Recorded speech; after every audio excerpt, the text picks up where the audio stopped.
Bom dia a todos. Essa reunião clínica da disciplina de nefrologia da Fundação Oswaldo Ramos. No primeiro semestre desse ano, nós fizemos todo o semestre dedicado à linha de cuidado da doença renal crônica. Foi uma contribuição com o Ministério da Saúde. Depois nós passamos um período discutindo doenças glomerulares e agora nós pegamos duas apresentações que envolvem conceitos que se aplicam a toda atividade médica. E foi o tratamento paliativo a semana passada e agora a síndrome de fragilidade. E depois, na próxima semana, nós vamos fazer uma sequência até o final do ano de 8 apresentações sobre inteligência artificial aplicada à saúde. Então, é um prazer ter a Lara Quirino aqui na nossa instituição. Ela vai falar sobre sarcopenia e síndrome de fragilidade. Ela é graduada e fez clínica médica na Universidade Federal de Goiás, depois ela fez toda a formação dela em geriatria aqui na Escola Paulista de Medicina, inclusive o doutorado, e hoje ela é chefe da disciplina. E, além de tudo, ela é irmã da Renata, que foi residente aqui do Hospital do Rim, trabalhou aqui no Hospital do Rim, e agora está em Brasília. É uma pessoa excepcional, assim, que todos nós falamos, eu perguntei, quem que é a doutora Lara? O Lúcio me falou, a irmã da Renata. Isso. Então, eu já sei quem é. Então, obrigado aqui pela essa delicadeza aqui, Lara. Muito obrigada, professor. Eu estou muito feliz de estar aqui, na verdade, honrada. E aí, quando eu fui fazendo a aula, eu falei assim, meu Deus, será que eu vou conseguir contribuir para um serviço que é referência mundial, né? Então, realmente é honra para mim estar aqui. Quando eu comecei a trabalhar um pouco mais na aula, me deu uma vontade de escorregar para as questões relacionadas ao rim. Mas eu mantive firme, falei assim, eu preciso trazer a perspectiva da geriatria, porque a perspectiva renal de um profissional que trabalha com as questões renais dos nossos pacientes, ela é construída em conjunto. Quer dizer, vocês vão saber muito mais do paciente com doença renal, sem dúvida alguma, do que eu. Mas, às vezes, alguns conceitos que eu trago podem te ajudar a pensar melhor sobre o seu paciente. Então, é meu objetivo hoje aqui. Por que sarcopenia e fragilidade importam? Por esses problemas que a gente vê com o paciente idoso, que é sarcopênico, que tem síndrome de fragilidade. Quedas, então, assisti uma aula esses dias, o professor falou assim, caiu, acabou. Então, queda é um grande problema. E sarcopenia, fragilidade, influencia diretamente nisso. Hospitalização, agravamento de incapacidade, institucionalização. Institucionalização é ir viver numa ILPI, Instituição de Longa Permanência para Idoso, antigamente chamado de casa de repouso. E mortalidade. E tem uma interação com a nefrologia, porque a doença renal crônica é um modelo de envelhecimento acelerado, porque tem a ver com perda muscular, com perda energética e proteica, e outras questões mais relacionadas à doença crônica, né? E também tem a ver com o sucesso do transplante, que é a grande, talvez, um imenso investimento pessoal, institucional e da nossa sociedade num paciente que é transplantado. Então, a gente precisa olhar para esse aspecto porque isso influencia nesse sucesso.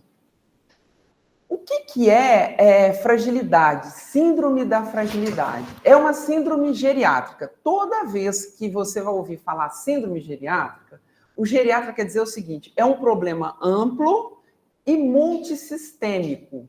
Quer dizer, são diferentes sistemas do corpo. Ninguém é frágil por um motivo só. E envolve mecanismos complexos de fisiopatologia. Então, a síndrome geriátrica, ela vai além daquele arcabouço comum que a gente tem de doença, que você vai descobre uma fisiopatologia, aí você começa a desenvolver testes laboratoriais baseados nessa fisiopatologia para você melhorar seu diagnóstico, e você pensa o seu tratamento baseado nessa linearidade. Quando você vai em síndrome geriátrica, isso amplifica e é uma rede. Quando você pensar, o paciente é frágil, você está pensando o seguinte, ele tem reserva homeostática reduzida. Então, desafios banais, por exemplo, ficar gripado, né? Ter uma síndrome gripal é banal para um adulto, mas para um idoso frágil, assim como os pacientes que desenvolvem fragilidade, é um super desafio e ele pode morrer, né? Então, traz um custo pessoal e um custo social grande, porque pode levar a hospitalização, necessidade de reabilitação e tudo relacionado a isso. Tem a ver, então, com susceptibilidade a estressores, tem a ver com evento negativo na vida e não é coincidente com a idade cronológica, com Cronos, mas ela é associada. Então, as síndromes geriátricas têm esta característica. Elas são geriátricas por quê? Porque tem a ver com essa população que está na velhice, mas não quer dizer que todo idoso vai ter. Síndrome geriátrica é assim. É claro que existe uma questão, mas e se todo mundo ultrapassasse os 100 anos? Será que todos teríamos síndromes geriátricas e aqui, especificamente, fragilidade? É bem provável que sim. Nesse momento, parece que sim. Nesse momento da história médica, do que a gente tem para agir e fazer. Quando que começa esse termo, essa questão? 1982. E aí eu vou dizer o seguinte, eu cheguei aqui na escola em 1998. Naquele momento, a gente falava assim, olha, a pessoa, ela é frágil. Mas como é que é ser frágil? Ser frágil é assim, é uma casquinha que se o vento dá, leva. Não tem resistência. A gente não tinha palavra para explicar isso e a gente já começava a discutir o acúmulo de déficits que uma pessoa com síndrome da fragilidade tem. Mas foi só em 2001 que o termo, olha, isso é uma síndrome, tem sinais e sintomas que delimita, que operacionaliza esse conceito, em 2001. Vou dizer mais ou menos, mas não, vou dizer daqui a pouco sobre isso. E tem uma coisa importante que às vezes a gente esquece de falar. Tem uma fragilidade que ela é secundária. Então, a pessoa tem uma doença crônica e aí vive essa situação de inflamação crônica, prolongada, de baixo grau, e por isso ela é frágil. Então, essa situação de fragilidade ela é mais fácil de ser abordada, porque se você consegue melhorar essa doença crônica, você tem uma chance de recuperar a pessoa, ela deixa de ser frágil e passa a ser robusta. Mas existe uma síndrome da fragilidade que é primária, que não é secundária à doença.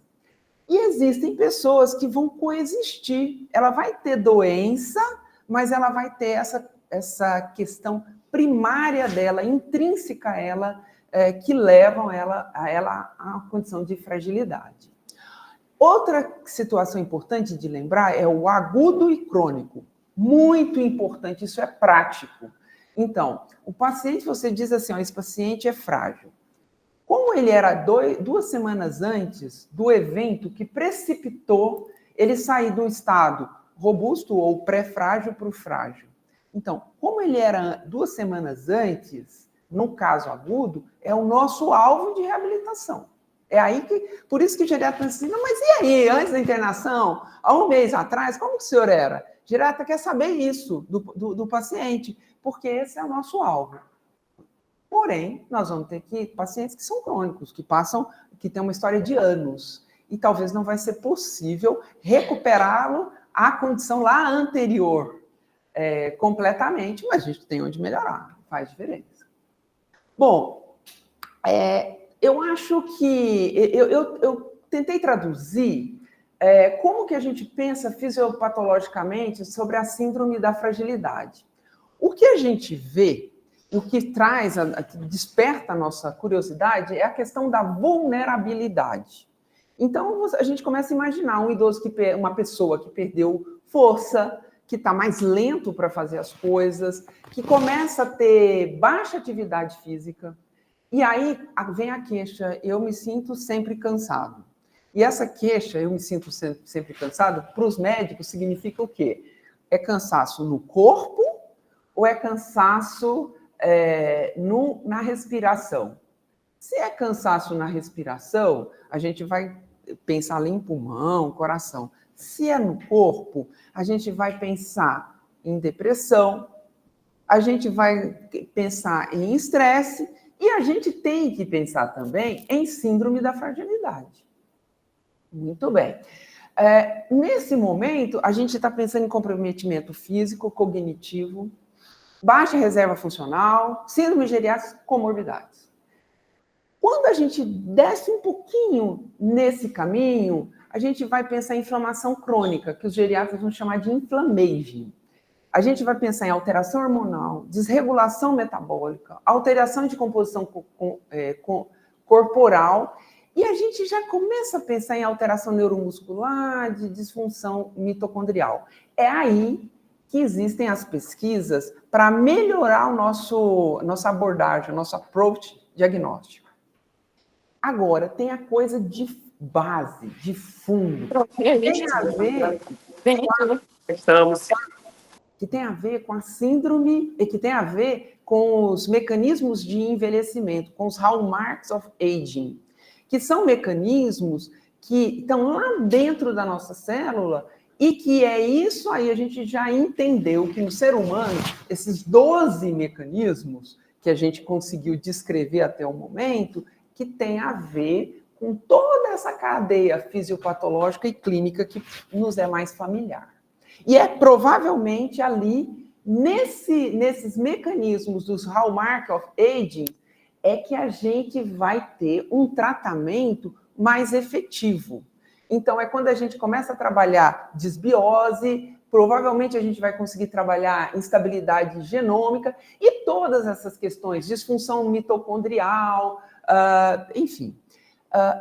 De uma certa forma, a gente está falando de terapia anti-envelhecimento, que alguns anos atrás eu ia passar vergonha se eu falasse uma coisa dessa. Como? Anti-envelhecimento, se envelhecer faz parte da vida. Assim, mas tem maneiras e maneiras de envelhecer. Eu posso ter um envelhecimento saudável, que é outro capítulo da geriatria, mas que conversa muito com esse aqui.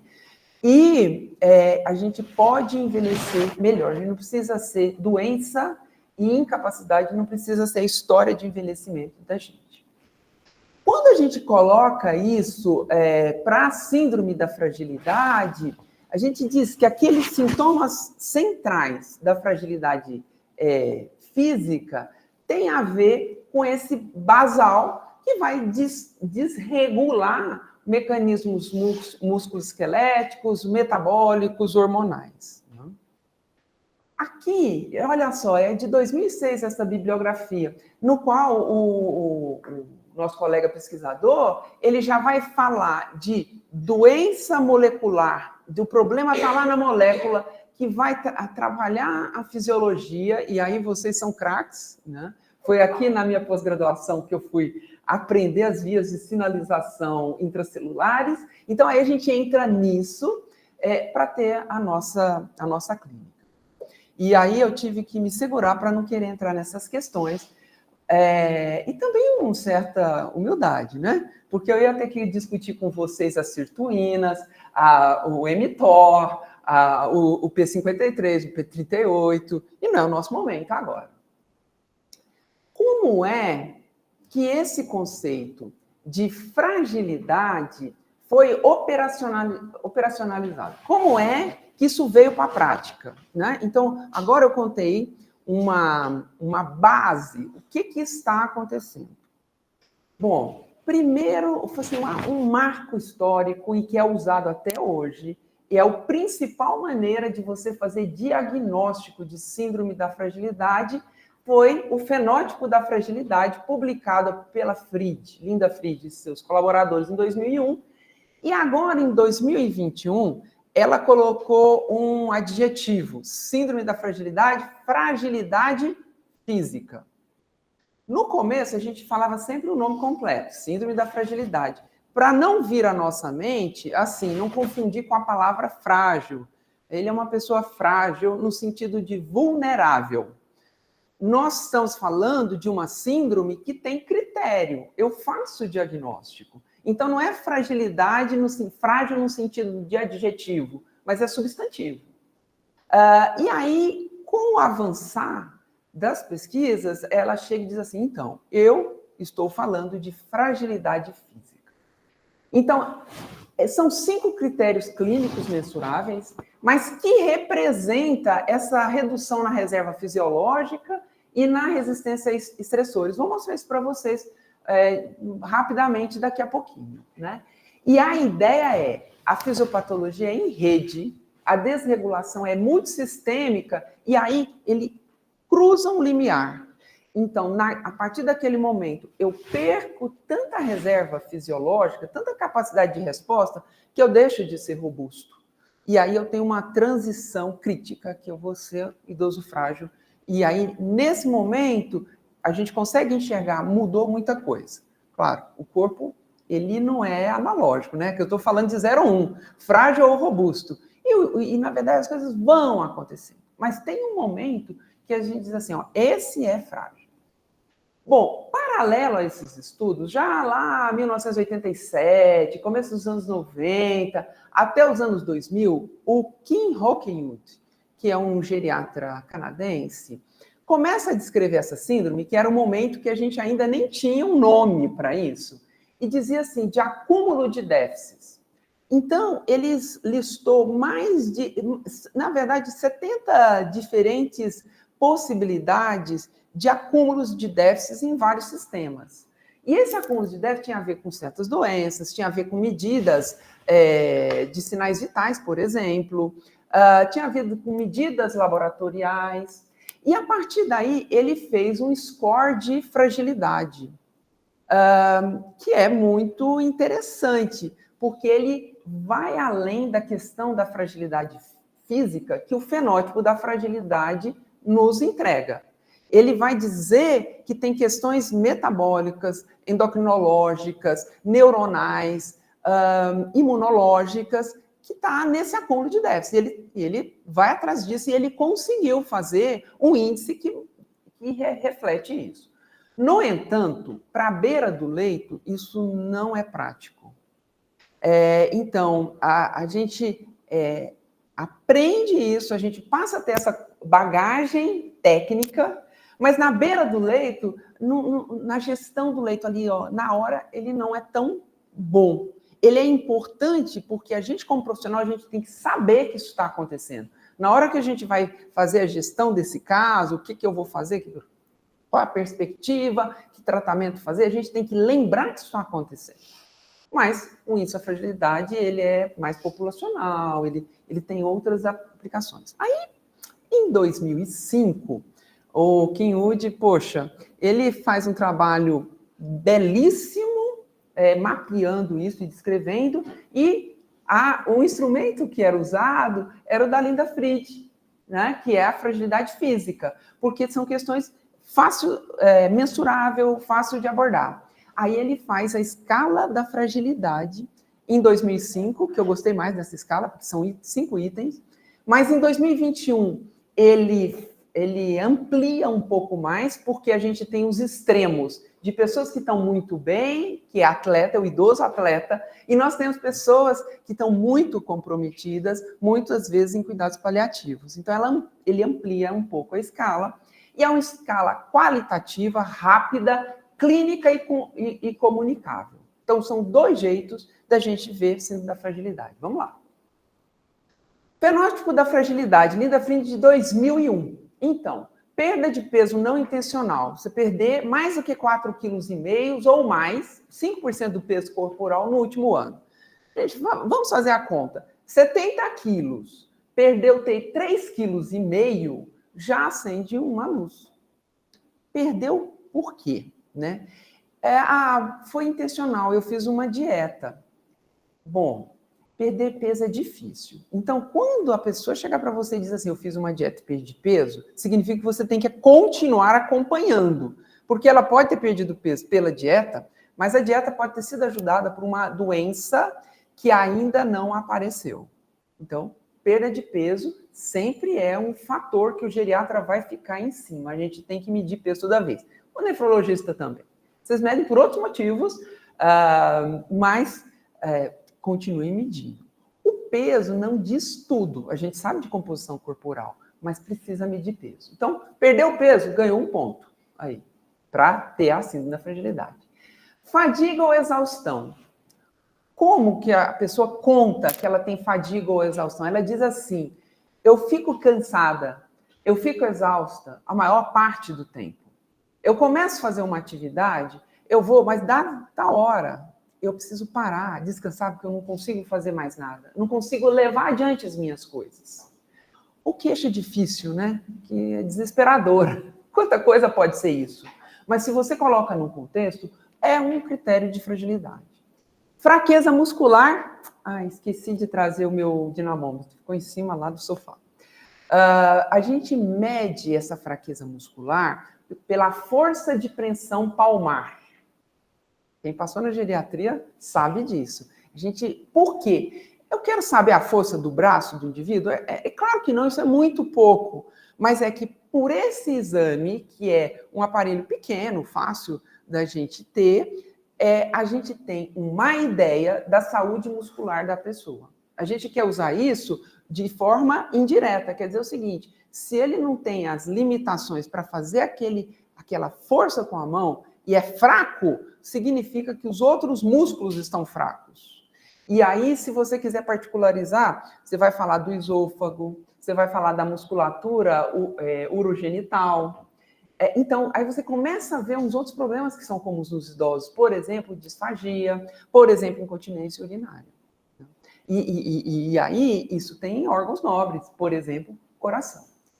Redução da velocidade de marcha. Foi um marco histórico, um trabalho chamado Gait Speed, Velocidade de Marcha e Mortalidade, da Stephanie Studenski, que ela diz o seguinte, quem caminha 4 metros em velocidade menor que 0,8 metros por segundo, essa pessoa tem mais possibilidade de morrer, de ser incapaz, e é critério de síndrome da fragilidade. Vamos pensar praticamente assim, olha, a pessoa precisa caminhar 4 metros em 4 segundos, um pouquinho a mais.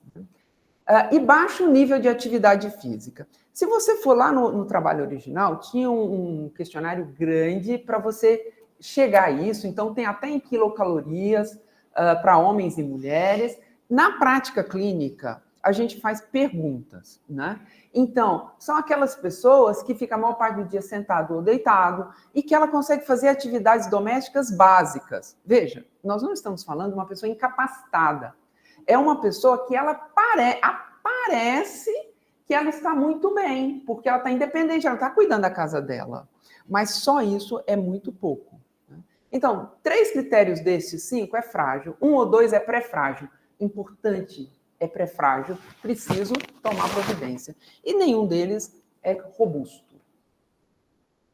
Como se distribuem os frágeis? Eu trouxe esses números do estudo original da Linda Frade, esqueci de colocar a referência para vocês, mas é o seguinte, antes a gente pensava, é frágil idoso que tem doença. É verdade, 46%, ou seja, metade dos pacientes dessa amostra original, que é do CHS, né, Cardiovascular Health Study, é doente e é frágil. Tem doença e é frágil.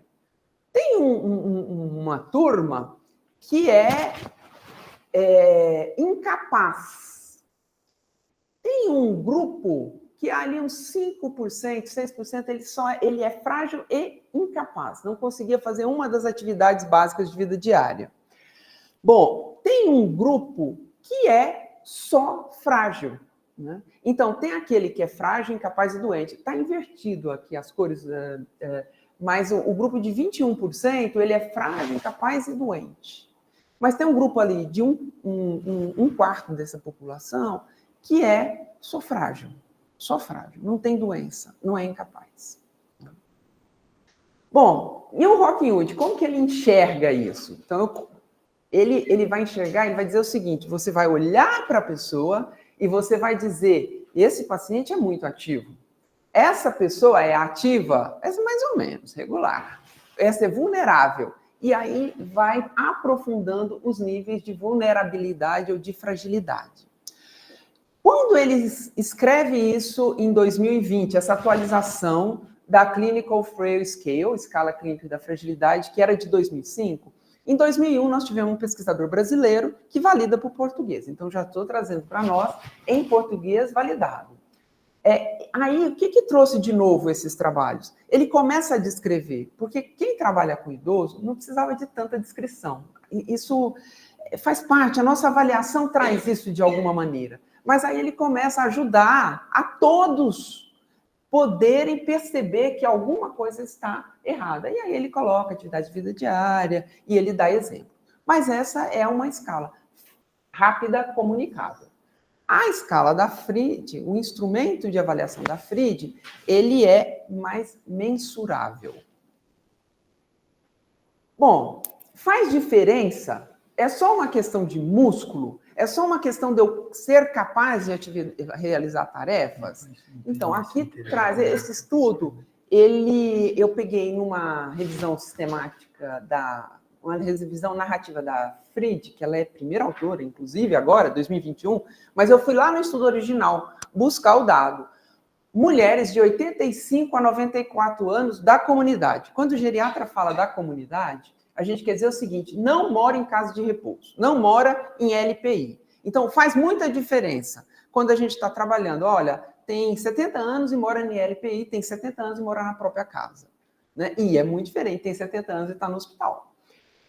Essas pessoas, elas não tinham diferença em doença coronariana, em DPOC, em câncer, em diabetes, em pré-diabetes, em hipertensão. Isso não diferenciava os grupos. Mas quando a gente pegava os grupos frágeis, pré-frágeis e não frágeis pelos critérios da Fried, eles foram catalogados, diferenciados assim, e você fazia um desafio, um estressor, que é a nossa curva de tolerância à glicose, né? Faz em qualquer laboratório. A resposta do frágil era muito pior. Ele fazia um pico de hiperglicemia que o pré-frágil robusto não fazia.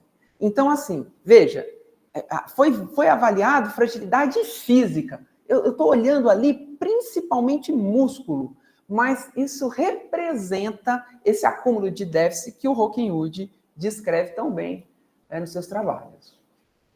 E resposta à vacinação, né? Porque vacina a gente precisa atualmente justificar mais, precisa vacinar, é importantíssimo, tem que vacinar. Então, veja só, esse trabalho, ele é de 2009, o estudo original, eu busquei na revisão, mas fui lá no estudo original olhar para trazer para a gente. Quando eu olho a resposta à vacinação contra a influenza, os títulos de anticorpo, a média aritmética entre pré e pós-vacinação, a gente vê nesse grupinho mais, vamos dizer, rosinha aí. Eu estou no lugar errado. Esse grupinho mais rosinha aqui, ó, o frágil, olha como que o aumento do título dos anticorpos na cepa H1N1, H3N2 e no influenza B aumenta pouco depois da vacinação. Não é que a vacina não tem resposta, mas ele responde pouco. Compara aqui com o robusto. Isso tem diferença estatística. Quando a gente vê dessa mesma população, quantos tiveram síndrome gripal na sazonal? Olha tanto que 50% dos frágeis tiveram síndrome gripal. 30% tiveram influenza diagnosticado por exame. Né? Então, mostra que não é que não responde, mas não responde igual.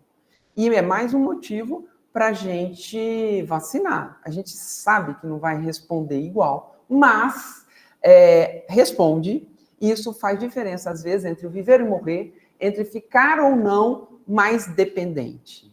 Então, tem que vacinar.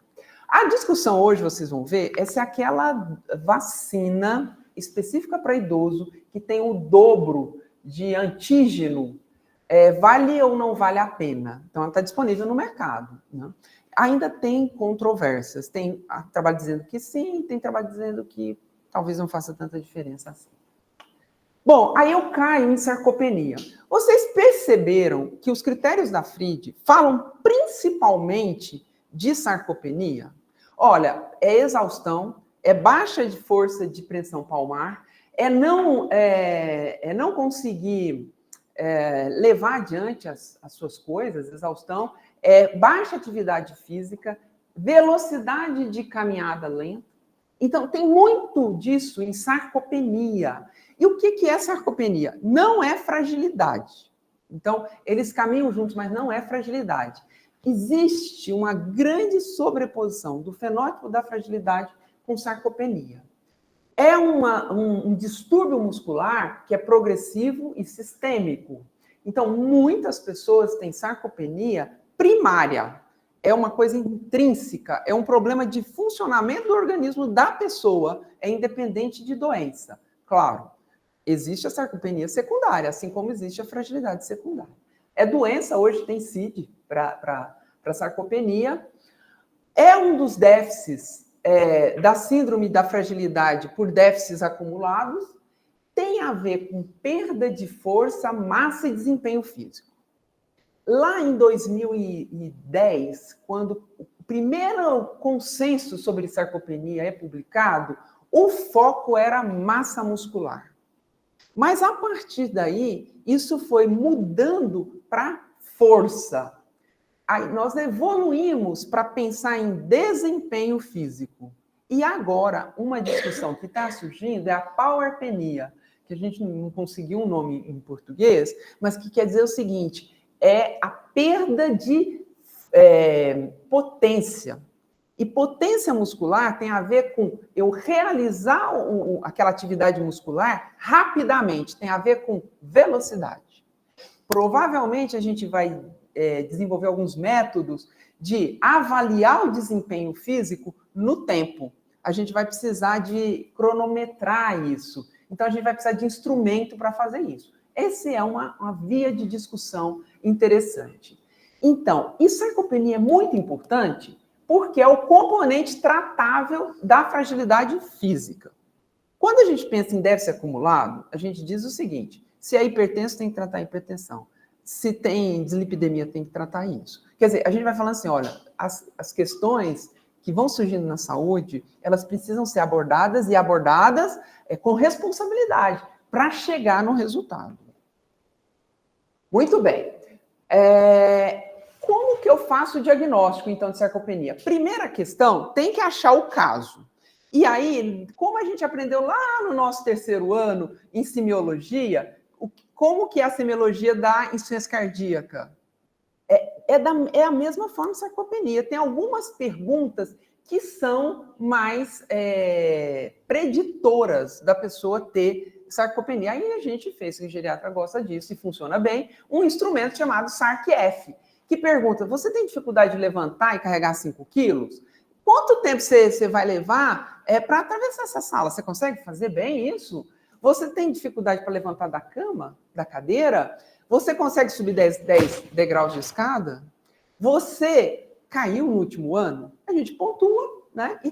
E aí surgiu a circunferência da panturrilha esquerda, e eu citei aí a citação completa, porque é um brasileiro, primeiro trabalho. O pessoal referencia outros, mas esse cara fez história. Por quê? Porque ele acrescentou o SARC-F a circunferência de panturrilha esquerda, que para homens precisa ser maior que 34, para mulher precisa ser maior que 33. Menos do que isso, já aumenta muito a sensibilidade e especificidade desse questionário chamado SARC-F. Onde que mede? Vocês sabem medir a circunferência de panturrilha? No gordinho da perna. O paciente sentado, pé apoiado. Lá no gordinho da perna a gente vai com a fita métrica, que eu ia trazer, esqueci. E mede. Muito bom. Um grupo, qual que é uma referência que a gente pode ter conosco? É o Grupo Europeu, o último consenso de 2019. E aí ele vai dizer, sarcopenia é baixa massa muscular, então, baixa força muscular, a ênfase é em força, e a gente mede com a força de pressão palmar, usando um dinamômetro, ou levantar e sentar da cadeira 5 vezes, com a mãozinha cruzada, e a gente cronometra esse tempo. Baixa quantidade e qualidade muscular. Aí já é uma história a se discutir, já falo sobre isso. e baixo desempenho físico. Desempenho físico tem alguns instrumentos possíveis. Na geriatria, a gente, hoje, lá na minha disciplina, a gente usa muito essa bateria de performance físico, chamada SPPB, velocidade de marcha. Mas quando eu era residente, a gente usava mais o Time Up and Go Test, porque não existiam esses outros instrumentos, como tem hoje. E nosso sonho de consumo, um teste de caminhada de 400 metros, que tem a ver com endurance, que tem a ver com resistência, dar a volta ali no quarteirão, ou, se a gente for mais sofisticado, numa pista de atletismo, né? Aí tem lá, critério 1 é provável, quer dizer, força muscular baixa, critério 1 e 2 tem sarcopenia, mas se você faz o baixo desempenho físico, vai dizer a gravidade do problema, a severidade do problema. Então tá aí um dinamômetro, e tá aqui como é que a gente faz o teste sentar e levantar da cadeira 5 vezes, lembrando que a própria estudante que me falou isso, então, Lara, você tem que parar, o cronômetro para na 5ª vez na hora que levanta da cadeira. O que eu estava fazendo errado. Ela falou assim, olha, vai fazer pouca diferença, mas o correto é assim. Então, agora eu já sei. E o SPPB, o que é isso? São 3 testes que a gente faz em consultório. Ele precisa ficar 10 segundos com essas posições de equilíbrio, 2 pés juntos, um que a gente chama de semi-tandem e o tandem, né? Depois, a velocidade de marcha em 4 metros. Na geriatria está marcado no nosso corredor lá no chão, onde tem que começar, onde tem que terminar, e a gente cronometra. E o sentar e levantar 5 vezes da cadeira, a gente cronometra. Cada dessas tarefas vale 4 pontos, e a pessoa precisa fazer 9 ou mais pontos. Muito bem, tem a velocidade de marcha, que eu já falei, que é no mínimo 0,8 metros por segundo. O Time Up and Go Test, só por curiosidade, a pessoa está sentada numa cadeira, ela tem que levantar, você cronometra tudo, o tempo dela levantar, fazer os 360 e sentar novamente na cadeira, porque isso é uma atividade complexa, assim como sentar, levantar da cadeira. Você precisa de várias questões. Você precisa de músculo, você precisa de coordenação, você precisa de musculatura extensora, você precisa de musculatura flexora. E o teste de caminhada de resistência. Então, na prática, como vocês vão fazer diagnóstico? Acho claro o caso. Teste a força. Pode ser um dinamômetro. Verifique o desempenho. Vamos fazer o SPPB? Se tiver com pouquíssimo tempo, velocidade de marcha. Talvez uma densitometria de corpo para ver composição corporal ou uma bioimpedância. Por que talvez? Na pesquisa é importante quantificar e olhar a qualidade de músculo. Eu não trouxe aqui os músculos, né, de uma pessoa que tem um músculo saudável, daquele pessoa que tem um músculo todo infiltrado de gordura. Então, a densitometria corporal e a bioimpedância vai ver isso. Só que não existe ainda um padrão muito bom, muito confiável. O gold standard ainda é uma tomografia de quadrado lombar. Existem alguns estudos testando clearance de creatina marcada, né? Mas que não é uma coisa de pesquisa, não é uma coisa para você fazer na clínica, em massa, na população. Então, se você acha o caso, faz lá o SARC-F e a circunferência de panturrilha. Se você testa a força, faz lá um hand grip e verifica o desempenho com o SPPB, você fez diagnóstico de sarcopenia e não precisa necessariamente de ter uma bioimpedância e uma DEXA. Se você tiver, ótimo, vamos lá fazer bioimpedância, é tão portátil, ajuda, comunica melhor com o paciente, mas não é importante. Mas nem só de europeu tem a população da nossa terra, né? Tem outras pessoas no mundo. E aí, vocês vão ver aqui, ó, isso aqui também é mais ou menos a ordem de publicação desses consensos, são todos muito recentes, né? Você vai ver assim, na Europa, aqui eles vão falar força de pressão palmar para homem, pelo menos 27, para mulher 16. Tinha que ter trazido o meu redigripar. Lamentável, não vou trazer. Na Ásia, eles sobem um pouquinho, 28 para homem, 18 para mulher. E agora está saindo um consenso americano que vai falar em 35 para homem e 20 para mulher. E aí ele diz assim, é possível que precise de algum ajuste para IMC, gordura corporal e massa magra do braço, né? Então, Talvez para fins práticos, eu vou dizer assim, ó, 30 para homem e 20 para mulher. Né? Mas os números corretíssimos estão aí. E aí a questão da velocidade de marcha, e aí vocês viram outra coisa. O desempenho, aqui em 2019, a gente estava falando no SPPB que tinha que ser maior ou igual a 8 para você estar bem, né? O target, pelo menos 20 segundos. E o teste de caminhada, você precisava caminhar pelo menos 6 minutos. Aqui já aumenta um pouquinho. Todos. Então, o que a gente vem vindo, o que as pesquisas estão mostrando, é que a gente precisa ser mais rigoroso com essa questão de diagnóstico muscular.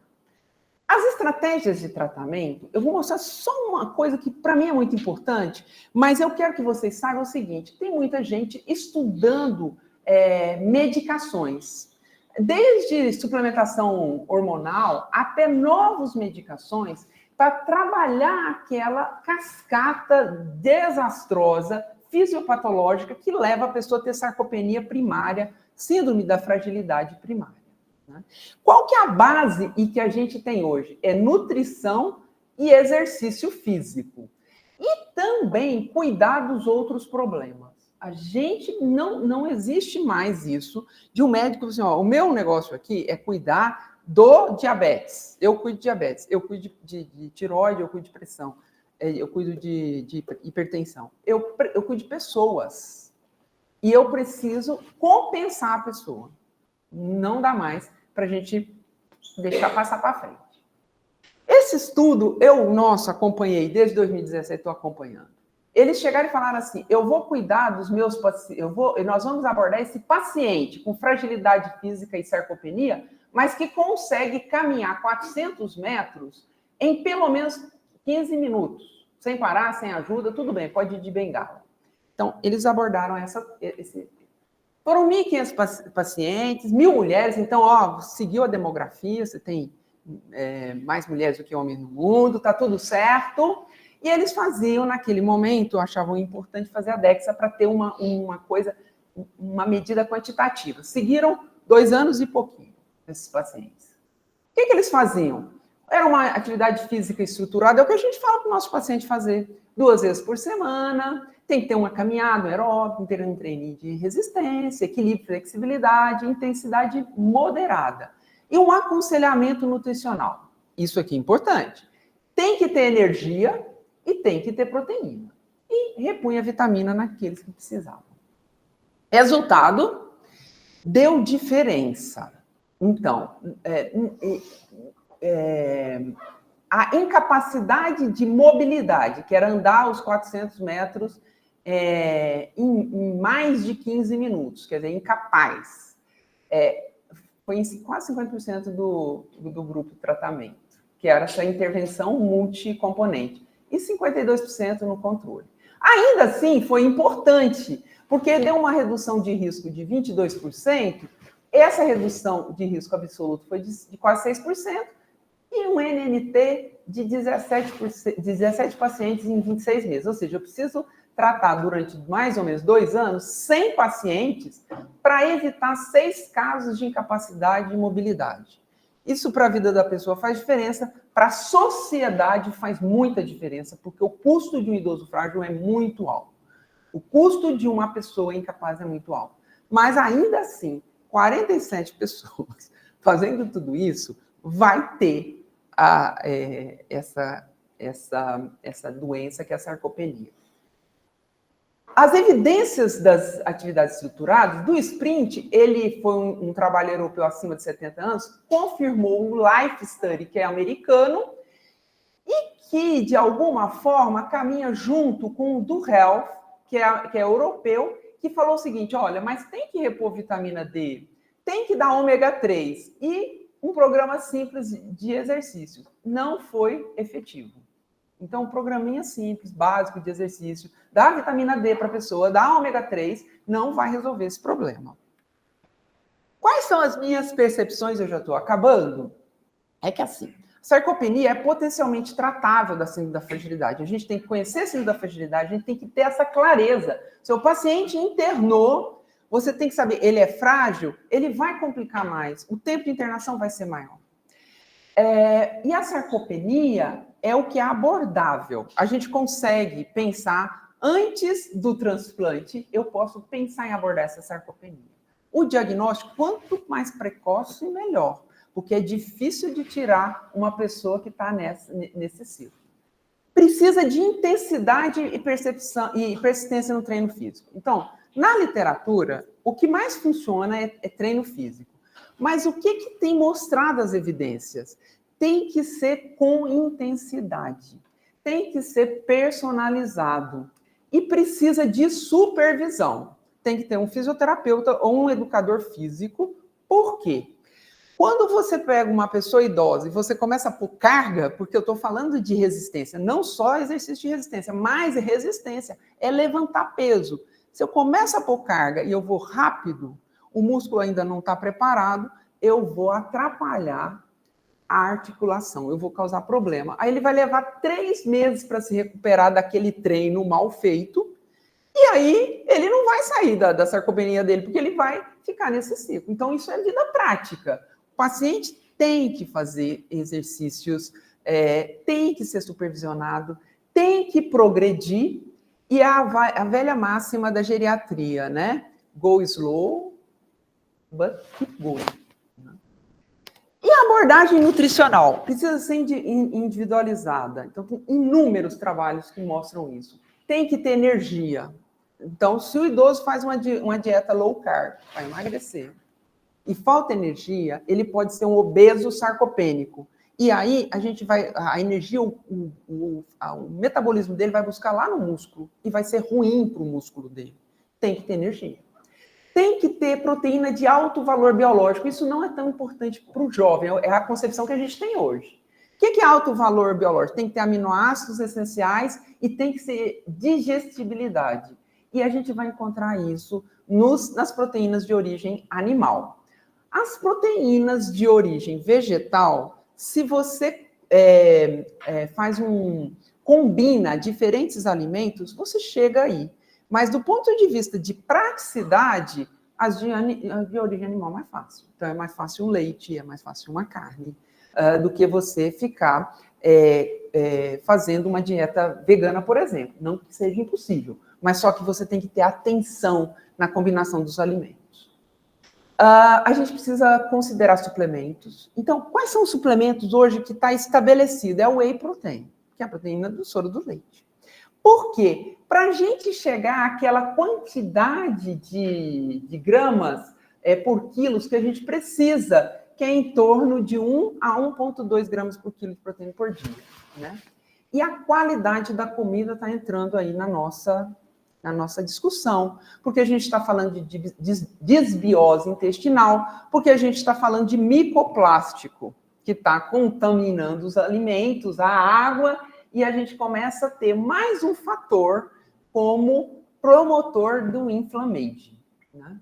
E a gente está atrás de medicações que vão diminuir catabolismo músculo, que vão estimular a síntese proteica e que são anti-envelhecimento. Ainda não temos, né? Mas teremos, se for possível. Em última análise, a gente precisa ir lá para o Parque Ibirapuera, né? Correr, fazer exercício de força, aproveitar a natureza, porque faz diferença a questão do estresse, para a gente conseguir ser idosos sem sarcopenia, manter a nossa independência para fazer as atividades de vida diária, que para a gente é importante. Às vezes é fazer uma compra com independência, ir ao banheiro sozinho, às vezes coisas muito mais complexas. Mas a gente precisa desta questão, né? É no estilo de vida a chave para tratar esse problema nesse momento. Muito obrigada.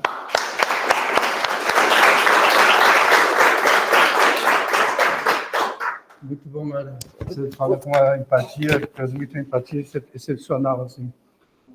E um conhecimento absurdo. Agora, assim, os pacientes que a gente trata de hipertensão, eles não tomam remédio direito, depois, 2 semanas antes dele passar no consultório, ele começa a tomar o remédio para chegar lá e a pressão está normal. Se eu for passar no seu consultório, eu vou 2 meses na academia antes de chegar lá. Para não ser reprovado dos testes. Então, ó, e dá certo, é exatamente. Professor, o senhor foi no ponto, 2 a 3 meses antes. 8 semanas a 12 semanas antes, é isso aí.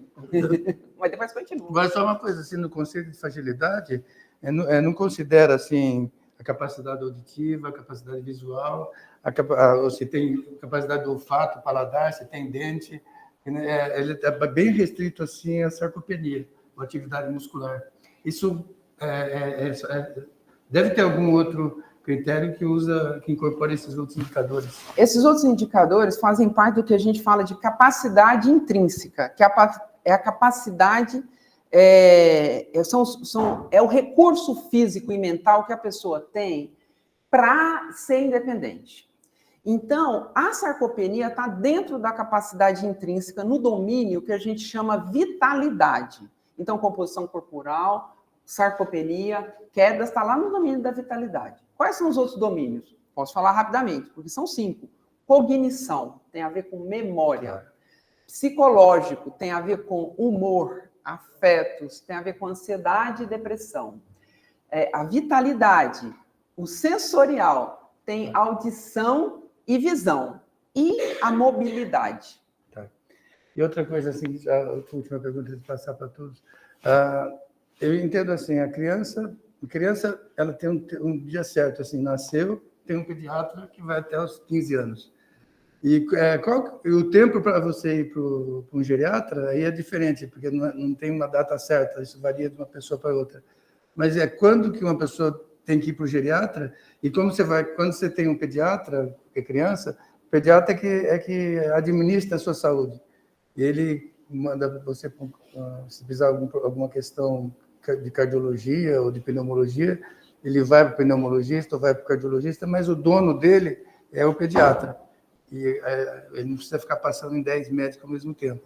O que nós vemos na geriatria é que o geriatra é um daqueles componentes daquele meia dúzia de médicos que o paciente fica passando todas as vezes, uma vez por ano, pelo menos. Não devia ser assim. O geriatra é igual ao pediatra. Ele gerencia toda a administração da saúde do paciente e ele recebe uma interconsulta, mas é ele que toca. Então, quem é dono do paciente, do idoso, é o geriatra. Então, a nossa vida começaria com o pediatra e terminaria com o geriatra. Tem sido cada vez mais assim, professor. Eu tenho muitos pacientes no consultório que fazem isso. E às vezes eles vão no outro médico e mandam mensagem, ou às vezes marca a consulta, para a gente discutir se vai ou não vai fazer aquela conduta, e às vezes a gente conversa com um colega. Então, qual seria o ideal, o mundo real, né? O que a gente esperaria, né? Que a pessoa ali por volta dos seus 50 e poucos anos estivesse no geriatra. E lá o geriatra, em cada fase da vida dela, vai fazer coisas diferentes. Vamos dizer assim, tem um foco maior. Tem um foco de promoção envelhecimento saudável. Então, porque isso é muito intenso. Não é uma conversa de 15 minutos, você tem que fazer atividade física e tem que comer melhor. Não é só isso. Você precisa destrinchar e personalizar isso. Vai ter um momento, assim, em todos esses momentos, a gente precisa resolver 80% dos problemas clínicos do paciente. Então, o geriatra tem que ser um clínico com boa formação. Tem que saber fazer anamnese, exame físico, indicar exame e saber tratar 80% dos problemas. Vão ter 20% dos pacientes que vão ter complicações que eu vou precisar. O nefrologista precisa ver você. Não está indo bem. Aqui eu vou precisar de um cardiologista ou de qualquer outra especialidade, né? E aí, estes pacientes, em geral, são aqueles que ninguém tem dúvida que precisa de um geriatra. E o nosso colega clínico, estou encaminhando lá para geriatria um paciente, porque ele está muito complexo.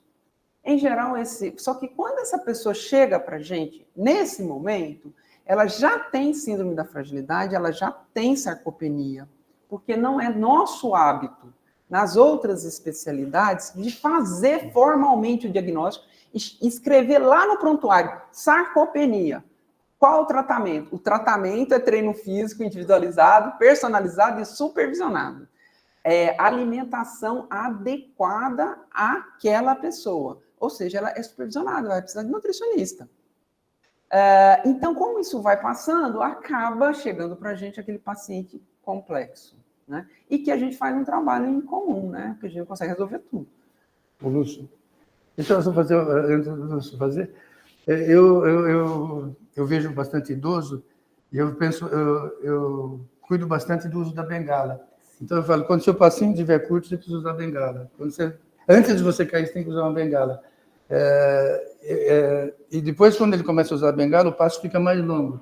E parece que ele adquire mais força muscular. É assim mesmo? Você também... É isso. Porque na hora que você resolve ou melhora a estabilidade, ele ganha confiança. Existe uma síndrome do medo da queda, que é altamente incapacitante, porque a pessoa vai deixando de fazer as coisas com medo de cair. E realmente, queda é um grande problema. Mortalidade aí no primeiro ano, 20%, assim, quando tem fratura. Mas, o que acontece? A gente precisa melhorar a indicação desses, a gente chama isso aí de dispositivos de auxílio à marcha. Bengala e andador. Por quê? Porque a pessoa precisa treinar o uso da bengala. Então, vai precisar de um fisioterapeuta. Porque você precisa avaliar como que está o equilíbrio e como está a força muscular. O que é possível e não é possível. Que tipo de andador, ou será que é bengala mesmo o melhor? E depois ele tem que treinar. Porque tem uma escadinha para descer, tem outra escadinha para subir, e a gente quer que ele tenha mobilidade, que ele vá andar na rua, na calçada, de preferência uma boa calçada, que ele vá passear na praça, talvez até no shopping, mas ele precisa desse treino, e faz diferença, melhora. Da mesma questão, e aí eu vou fazer um parêntese, é a audição.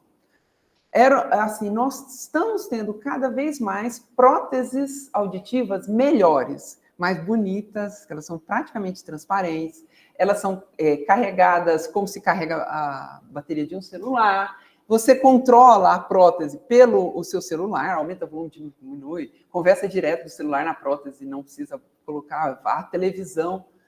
Muito importante, por quê? Porque é um dos principais fatores de risco para demência que são abordáveis, mas precisa abordar lá no começo. Né? Então, é a mesma situação da bengala e a síndrome da fragilidade e a sarcopenia. Eu queria só agradecer assim, a apresentação.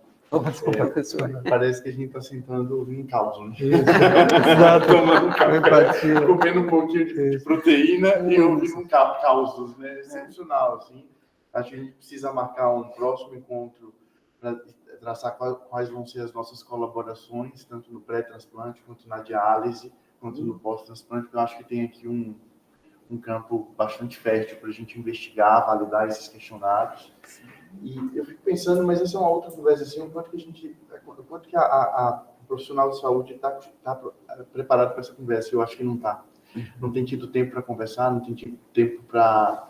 Não é que não tem tido tempo, não tem investido tempo, né, para ouvir, para conversar, ouvir o paciente, para conversar com o paciente, para aplicar os instrumentos, para identificar, porque não adianta ficar só no domínio do especialista, né? Isso precisa ser disseminado. Disseminado. Isso precisa estar na vida das pessoas.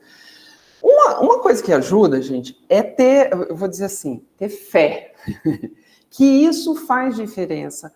Porque a gente, na verdade, sempre falou para fazer atividade física, mas assim, anda 30 minutos, 3 vezes por semana, tá ótimo, você que não sai do sofá. Realmente é um avanço, mas não consegue tudo. A gente pode conseguir mais. Então, quando a gente tem clareza que isso faz diferença, a gente pode contar para o paciente assim, olha, eu não sei como você vai fazer isso, mas, honestamente, o que eu posso te dizer é que você precisa desse tipo de atividade física. Nós vamos esbarrar nas questões sociais e estruturais do nosso país. Mas veja, se a gente não for honesto com o paciente, ele vai perder a chance dele procurar um meio no bairro dele de ter essa atividade física supervisionada, com a intensidade adequada, personalizada. Então, ele precisa ter a chance de ir atrás disso. E nós precisamos de ter a chance de discutir esse assunto para isso entrar na política do país.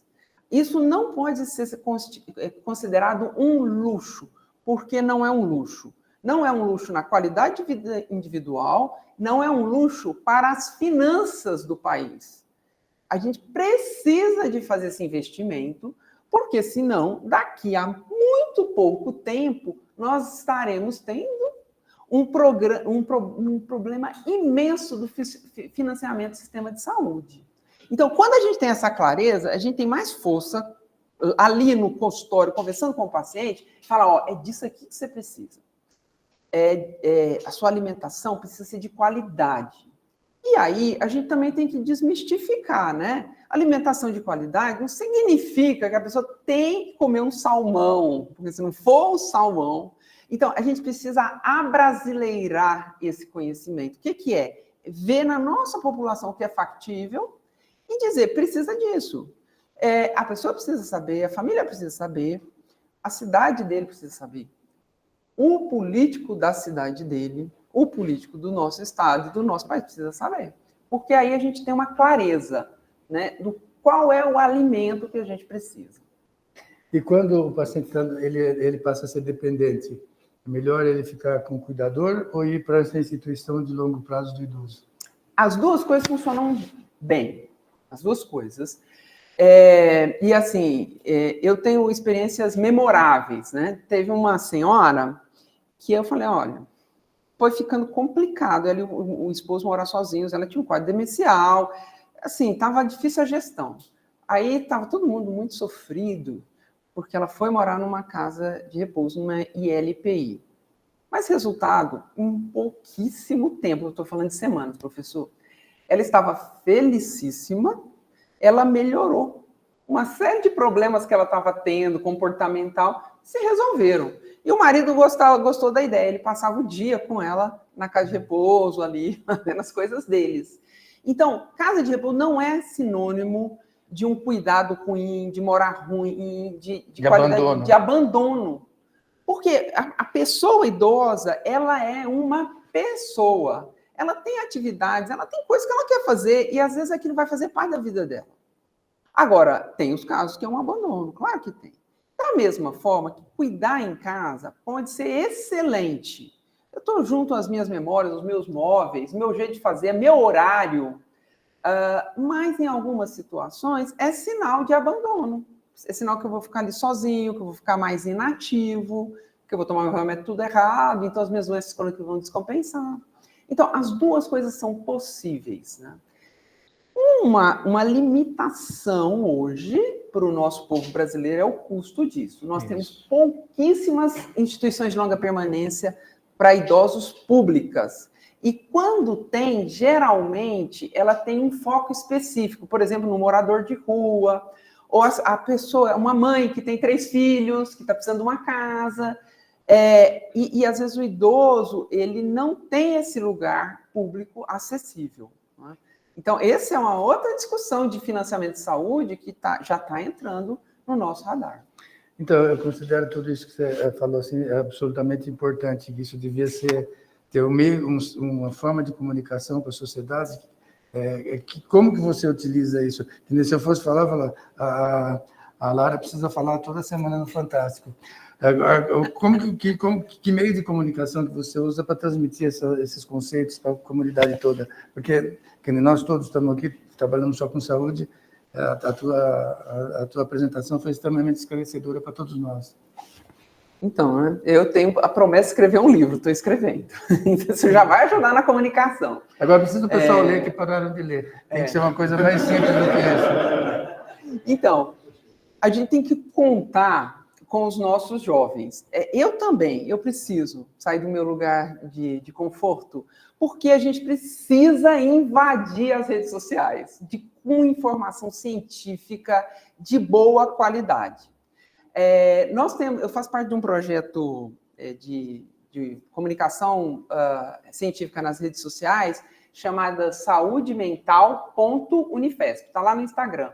É um trabalho que a gente faz com os alunos da graduação. Por quê? Para a população é importante, porque eles trazem ali informação científica numa linguagem acessível, rápida, bem nos moldes atuais. Para eles é importante, como médicos que serão, porque eles aprendem a se comunicar melhor. E aí eu comecei outro projeto de extensão lá na minha disciplina, que é o geriatriageronto.unifesp, que é o nosso perfil do Instagram, estamos engateando. E o nosso próximo ano, a nossa ideia é levar os assuntos científicos numa linguagem acessível. Então, eu estimulo vocês a se comunicarem. Comunicar com o paciente, comunicar nas ONGs, nas igrejas, nos clubes e comunicar nas redes sociais.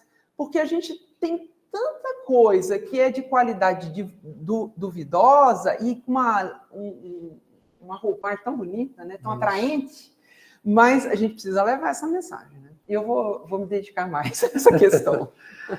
Bom, mas antes de te agradecer, eu queria passar a anunciar a reunião da próxima semana, que é a primeira apresentação da inteligência artificial na saúde. Começa com esse tema, assim, onde estamos e quais são os desafios.